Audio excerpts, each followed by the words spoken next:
صدق اللہ مولانا العظیم۔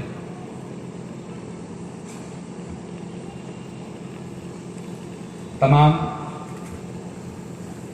حمد و ثنا اور توصیف تعریف اس ذات کی کہ جس کے قبضۂ قدرت میں ہماری جان ہے۔ اللہ کی حمد و ثنا کے بعد رسول رحمت، شفیع معظم، نبی محتشم، اللہ کے پیارے، امت کے سہارے، رب کے محبوب، دانائے غیوب، مالک رکاب امم، فخر عرب و عجم، والی کون و مقام، سیاح لامکان، سید انس و جان، جلوہ صبح ازل، نور ذات لم یزل، فخر آدم و بنی آدم، جناب احمد مصطفیٰ محمد مصطفیٰ صلی اللہ علیہ وآلہ وسلم کی بارگاہ اقدس میں درود پاک کا نذرانہ پیش کریں۔ اللہم صلی علی سیدنا و مولانا محمد بعدد کل حسنہ و جمالہ، صلاۃ و سلام علیک یا رسول اللہ صلی اللہ تعالی علیہ وآلہ وسلم۔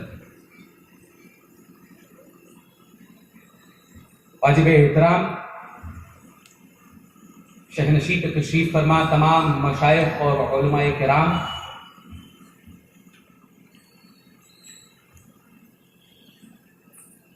لائق ست مبارکباد ہے مرکزی انجمن قادریہ کہ جس نے اس دور حاضر کی اہم ضرورت کو سمجھ کر دینی کنونشن بلایا اور یہاں پر تعلیم کے لیے لوگوں کو جاگرک کرنے کی کوشش کی۔ قاضی دوران جناب مولانا محمد علی قادری صاحب قبلہ کہ ان کے لیے ایک شعر بہت اچھا فٹ بیٹھتا ہے اور ان کے لیے ہی میں سوچوں کہ میں ابھی پڑھوں، لیکن علامہ اقبال کہتے ہیں کہ نکل کر خانقاہوں سے ادا کر رسم شبیری، نکل کر خانقاہوں سے ادا کر رسم شبیری کے فخر خانقاہی ہے فقط اندوہ دلگیری۔ عزیزان گرامی، ایک زمانے میں جب خانقاہیں درسگاہوں کے نام سے مشہور ہوا کرتی تھی، آج فی الوقت اس دور میں خانقاہیں صرف کنٹروورسی کی جگہ بن گئی ہیں۔ جن خانقاہوں پہ لوگ بلا تفریق مذہب و ملت حاضر ہو کر فیضیاب ہوا کرتے تھے، جس طرح سے مجھ سے پیشتر مشائخ نے، علماء نے گفتگو کی،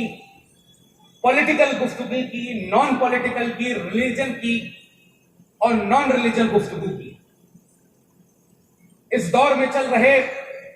فتنے فساد کی گفتگو کی،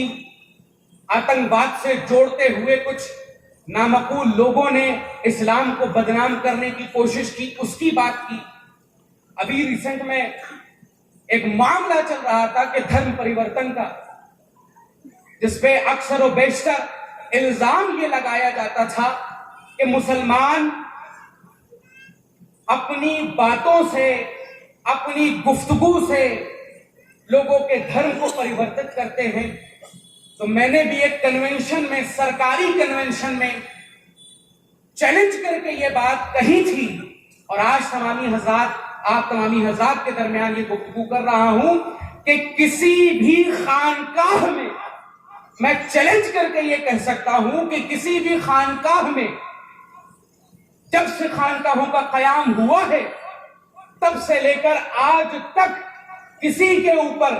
زور زبردستی سے کسی کا دھرم پریورتت نہیں کروایا گیا۔ تو ایک نے سوال کیا کہ کیا پریورتت کروایا جاتا ہے؟ کیونکہ خانقاہوں میں مسلمانوں سے زیادہ ہندو آتے ہیں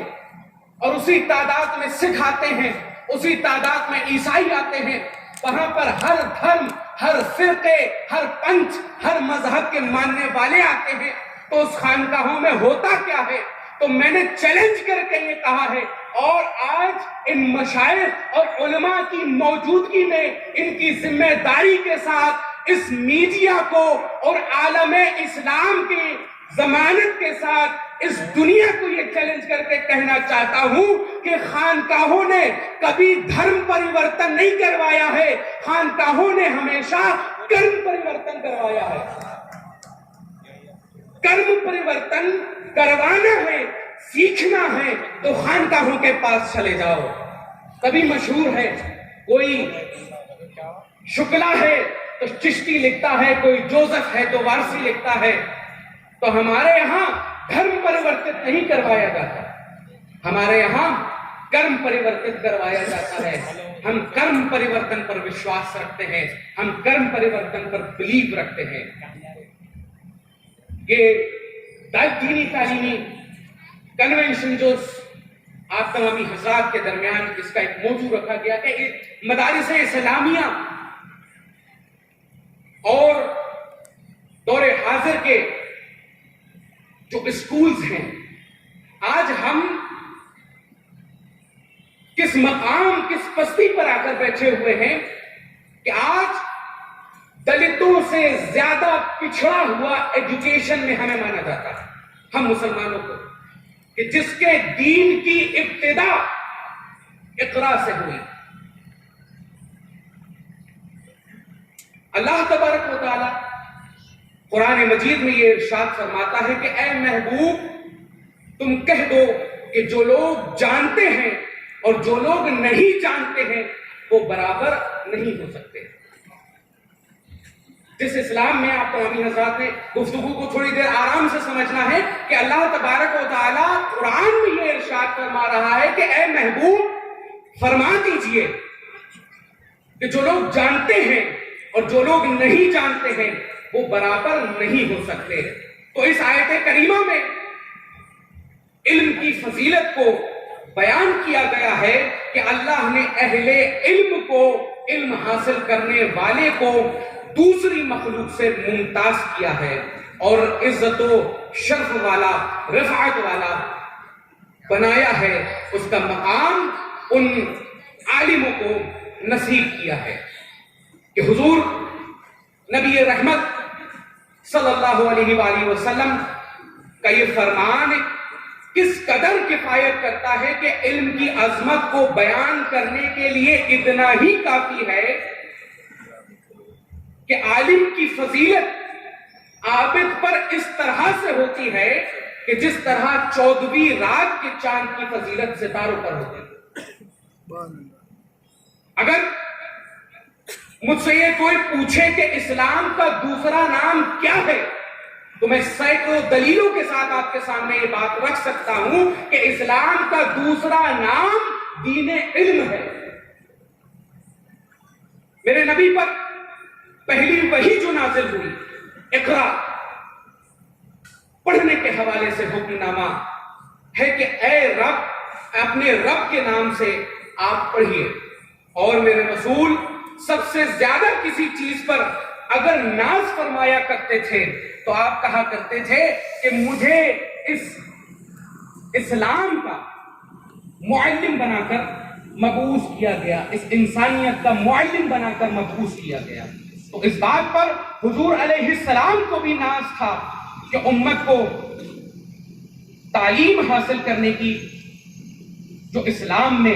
بڑھ چڑھ کر گفتگو کی ہے اس کے متعلق رسول کریم ہر وقت ہر محفل میں اس کی ترغیب دیا کرتے تھے اور تلقین دیا کرتے تھے. یہاں تک کہ بعض اقوال ایسے بھی ملتے ہیں کہ جہاں پر یہ تک فرمایا گیا کہ ماں کی گود سے لے کر آغوش قبر تک علم حاصل کرو. دنیا کا کوئی بھی دین اس قدر تعلیم کی حاصل کرنے کی ترغیب نہیں دیتا ہے جتنا اسلام نے ہمیں پریشرائز کیا ہے اس علم حاصل کرنے کے لیے. اور ساتھ ہی ساتھ اسلام نے اس کا عملی مظاہرہ بھی کیا ہے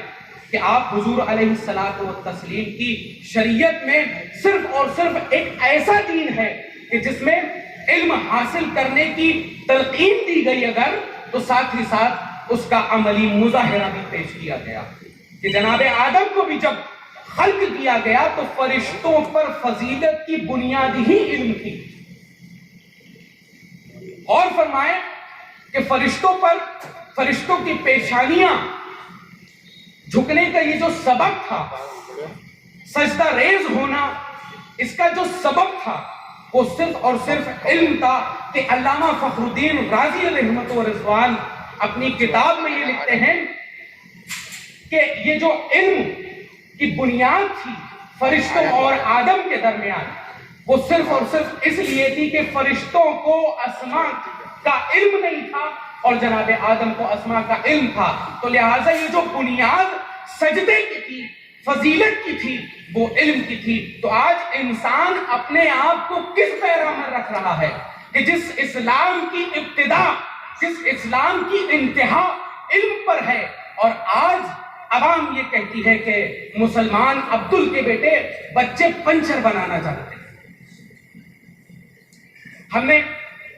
علم حاصل کیا، لیکن کہاں تک، وہ میں نے آپ کے سامنے رکھنا ہے کہ غور فرمائیں آپ تمامی حضرات کہ علامہ فخر الدین رازی بھی ایک اپنے اس مقالے میں ایک لکھتے ہیں کہ جب میں علم کی گفتگو کر رہا ہوں تو ایک واقعہ آج صبح دن میں ذہن میں آیا تو میں نے نقل کیا اس میں کہ علم کی فضیلت ہے کیا، جاننے کی فضیلت ہے کیا، پڑھنے کی فضیلت، سمجھنے کی فضیلت ہے کیا، کہ علامہ فخر الدین رازی پھر اپنے ایک مقالے میں یہ لکھتے ہیں کہ جب حضرت سلیمان علیہ الصلوۃ والتسلیم تشریف لے جا رہے تھے اپنے قافلے کے ساتھ، تو ایک چیٹی نے یہ کہا تھا کہ جلدی جلدی اپنے بلوں میں داخل ہو جاؤ، اللہ کے نبی کا لشکر بے خبری میں ہمیں کچل نہ ڈالے، اللہ کے نبی کا لشکر ہمیں کہیں بے خبری میں کچل نہ ڈالے۔ تو چیٹی کی اس بات کو سن کر پیغمبر جناب حضرت سلیمان علیہ السلام مسکرا پڑے اور آپ نے یہ فرمایا، اس نے یہ کہا، اس چیٹی نے یہ کہا کہ یہ لشکر ہمیں کہیں کچل نہ دے بے خبری میں، عدم توجہ کی وجہ سے۔ تو امام فخر الدین رازی یہ کہتے ہیں کہ اس چیٹی کو قیامت تک آنے والی چیٹیوں کی ملکہ بنا دیا گیا، اس لیے کہ وہ جانتی تھی کہ اللہ کے نبی کا تربیت یافتہ لشکر جان بوجھ کر ننھی سی جان کو بھی ضرر اور نقصان نہیں پہنچا سکتا، اور اس کی فضیلت یہ تک ہوئی کہ قرآن میں آج سورہ النمل بھی موجود ہے ایک چیٹی کے نام پر۔ یہ ہے فضیلت جاننے کی، علم کی، یہ فضیلت ہے سمجھنے کی۔ یہ فضیلت اس طرح سے بھی دیکھی جاتی ہے کہ علماء تشریف رکھتے ہیں، ہم اگر دیکھیں کہ کتا اگر ایک شکاری اسے تیار کیا جاتا ہے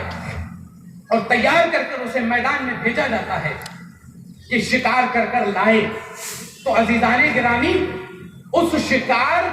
کرنے والے کتے کا شکار کیا ہوا جانور جائز ہوتا ہے کھانے کے لیے، لیکن وہیں پر اگر بغیر سکھائے ہوئے کتے کو بھیجا جائے تو شریعت اسلامیہ یہ کہتی ہے کہ اس کا شکار شدہ جانور جائز نہیں ہے۔ اب اس میں بنیادی فرق کیا ہے؟ بنیادی فرق یہ ہے کہ ایک شکاری کتا ہے جسے شکار کرنا سکھایا گیا ہے، جسے سمجھایا گیا ہے، جسے بتایا گیا ہے، جسے سکھایا گیا ہے، اس کا شکار شدہ جانور تک جائز ہے۔ لیکن اگر ایک وہی نا سمجھ کتا جس کو شکار کرنا نہ سمجھایا گیا ہے، اس کا شکار شدہ جانور بھی حرام ہے۔ یہ فرق ہے کہ ایک کتے اور ایک جانکار کتے اور ایک غیر جانکار کتے میں ایک کا شکار جائز اور ایک کا شکار ناجائز، اور یہی تمیز اگر ہم آج انسانی فطرت میں داخل کر لیں کہ ایک پڑھا لکھا اور ایک غیر پڑھا لکھا، تو ہم اس چیز کو اپنے آپ میں شرمندگی محسوس کر سکتے ہیں اور کرتے ہیں اکثر و بیشتر کہ جب ہمیں پوائنٹ آؤٹ کیا جاتا ہے اسلام میں تعلیم کے نام پر کہ جس اسلام کی ابتدا اقرا سے ہے. آج سچر کمیٹی کی رپورٹ یہ کہتی ہے کہ ہم دلتوں سے پچھڑے. جس اسلام نے ماڈرن ایجوکیشن کے اوپر بہت زیادہ زور دیا, آج یہاں پر بیٹھے ہوئے 95% لوگ یہ کوشش کرتے ہیں کہ جیسے تیسے کلرک بن جائیں. کیوں ہم لوگ کوشش نہیں کرتے کہ IAS بنے؟ کیوں ہم کوشش نہیں کرتے کہ ہم IPS بنے؟ کیوں ہم کوشش نہیں کرتے کہ ہم انجینئر بنے؟ عزیزان گرامی, ایک کڑوا تلخ جملہ کہنا چاہتا ہوں کہ اگر باہر نکل کر میں دیکھوں کہ واجپئی صاحب ملیں گے, مجھے کمار صاحب ملیں گے, ریڈی صاحب ملیں گے, اگر میں ان سے گفتگو کرتا ہوں تو وہ کہتے ہیں کہ کیا پوچھتے ہیں آپ؟ میں پوچھتا ہوں کہ ان سے کہ یہ بتائیے کہ آپ کے صاحبزادے کیا کرتے ہیں, تو کوئی کہتا ہے B.Ed کر رہے ہیں, کوئی کہتا ہے کہ IAS کی تیاری کر رہے ہیں, کوئی کہتا ہے کہ IPS کی تیاری کر رہے ہیں, کوئی کہتا ہے انجینئر کی تیاری کر رہے ہیں. لیکن اگر ہم رحمان صاحب سے پوچھتے ہیں, خان صاحب سے پوچھتے ہیں, بقائی صاحب سے پوچھتے ہیں, تو ہم کہتے ہیں کہ میرے بچہ صبح کو اٹھتا ہے, کیا بتاؤں میں آپ کو, دمنگ قسم کا لڑکا ہے, راستے پہ جب چلتا ہے تو کوئی نظر اٹھا کے نہیں دیکھتا ہے, اتنا خطرناک ہے. شام تک آتے آتے گھر پہ رہتا نہیں کیونکہ اتنا زیادہ پولیٹیکل رسوخ رکھتا ہے اور لوگوں کے میٹر سارٹ آؤٹ کرواتا ہے, یہ سب کرتا ہے, وہ سب کرتا ہے, اور شام کو گھر پہ آتا ہے اور تھکا ماندہ رہتا ہے, کھانا کھاتا ہے اور سو جاتا ہے. یہ ہے ہمارے مسلمانوں کے بچوں کی حقیقت آج کے دور میں. ہم نے اگر خود ایک ٹھلیا چلانے والے اگر ہم ہیں تو ہم یہ سوچتے ہیں کہ میرے بچے کو بھی ایک ٹھلیا لے کر دے دی جائے جس کو وہ ٹھیلتا رہے اور اس سے روزی حاصل کرتا رہے. لیکن اگر ایک کمہار ایک نان مسلم پریوار کی طرف ہم اگر دیکھتے ہیں, وہ کیا کرتا ہے کہ خود کمہار ضرور ہے لیکن اپنے بچوں کو یہ تعلیم حاصل کرنے کی جس سے وہ ترقی پا پائے. ایک سنسکرت کا ایک شلوک ہے یتھر وید میں کہ اس کو ہم اپنی زندگی میں بھی اگر بسا کے رکھیں تو ہمارے لیے بہت فائدہ مند یہ ہو سکتا ہے. یہ شام نہ ودھیا تپو نہ دانم جانم نہ شیلم گڑو نہ دھرما تے مرتیہ لوکے بھووی بھار بھوتا منشیہ روپین مرگا چرنتی, کہ جس شخص کے پاس یہ ہم مسلمانوں کے لیے ایک نصیحت بھی ہے. جو ہم کہتے ہیں جو لبرل طبقہ ہے اور جو دینی طبقہ ہے, آج جو خندق بیچ میں پڑ رہی ہے کہ کرتا پیجامہ پہننے والا ہے تو مولوی ہے, کوٹ پینٹ پہننے والا ہے تو پڑھا لکھا ہے. آج جو لبرل طبقہ اور نان لبرل طبقے کے درمیان جو خندق بنی ہوئی ہے, ان کو بھی اس چیز سے سمجھنا چاہیے کہ جس شخص کے پاس نہ یش ہے, نہ تپ ہے, نہ دان ہے, نہ دھرم ہے, نہ گن ہے, وہ شخص اس دور میں صرف اور صرف ایک جانور کی طرح جی رہا ہے. اور ہم مسلمان اس کا چلتا پھرتا نمونہ ہے کہ جس اسلام میں تعلیم کی ترغیب دی, تلقین دی, آج ہم اس اسلام کے مسلمان ہونے کے ناطے ہم علم حاصل کیا کرتے ہیں. اگر دنیاوی علم حاصل کیا تو کلرک کی حیثیت سے, اگر مولوی کو داخل کیا گیا مدرسے میں, اس کے باپ نے داخل کیا ایک بچے کو مدرسے میں, تو اس نیت سے کہ آگے چل کر کسی بڑی مسجد کا امام بن جائے گا, آگے چل کر کسی درسگاہ